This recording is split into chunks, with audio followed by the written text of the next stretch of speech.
And now it's open men's double sculls. This is going to be quite a competition. On the left, Aitchison and Cracknell, not that one, from Aitchison Imperial Rowing Club.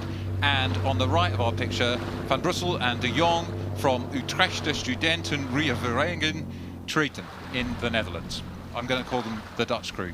The Dutch crew, or USR Tritian, but yeah, well done, Matt. That was well pronounced there. But yeah, look at this. Good off the block so far from the Aitchison Imperial crew. Might have just snuck a little lead there, which is great to see. I mean, with a name like James Cracknell, you probably always strike a bit of fear into your opponent's heart, don't you, even if you're a different James Cracknell. Yeah, and so far, the Aitchison crew has got a little bit of a lead.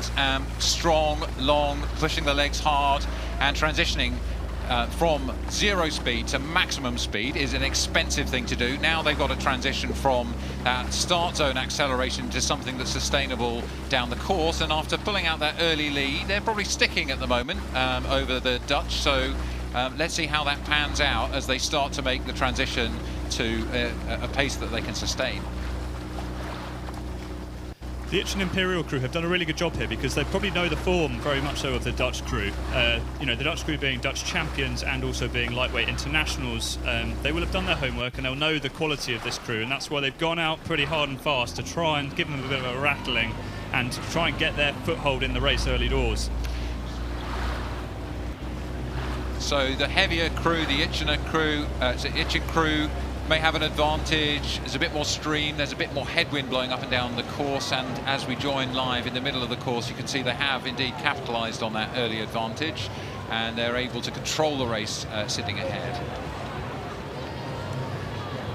That's right, Matt. Yeah, looking at it, it looks like they've got a couple of lengths there, which is a really nice thing to have in the bag in a double like this. So, you know, these sort of smaller boats, you can change the pace quite aggressively and make sort of good gains back the other way and swing the pendulum, you know, in your favour. But it looks like the Aitchison Imperial crew have done a really great job of a solid start there, transitioning out in speed, and then looks like they've just been chipping away and adding a couple of feet in of advantage all the way down the course.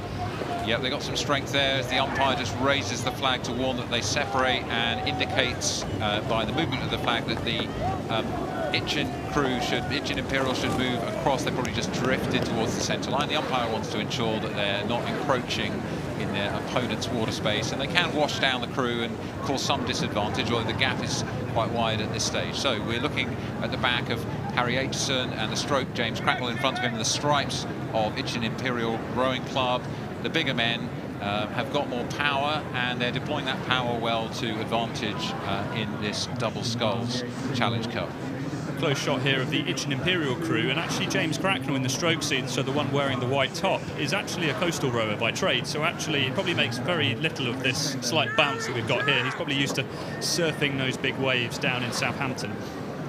I think, you know, Adam, the weather has improved. Even the last 2 or 3 races, it's gone from overcast to starting to clear. The wind has dropped a little bit, so you can see the water's a little bit flatter. And coming into the enclosures, they've got really nice conditions now, and the Aitchison Imperial crew will be quite happy with their position. Again, they're drifting a bit more towards the centre of the track. I think the umpire might need to warn them again before the enclosure, but they've got a strong lead now. And the crowd in the stewards' enclosure happy to see great racing back here at Henley after a little while off. Aitchison Imperial coming to the finish ahead of the Netherlands. Great to see some crews travelling to Henley despite the challenges that poses. But this is a nice victory in the Double Sculls, the first round for the crew from Aitchison Imperial. Aitchison and Cracknell will be happy with that.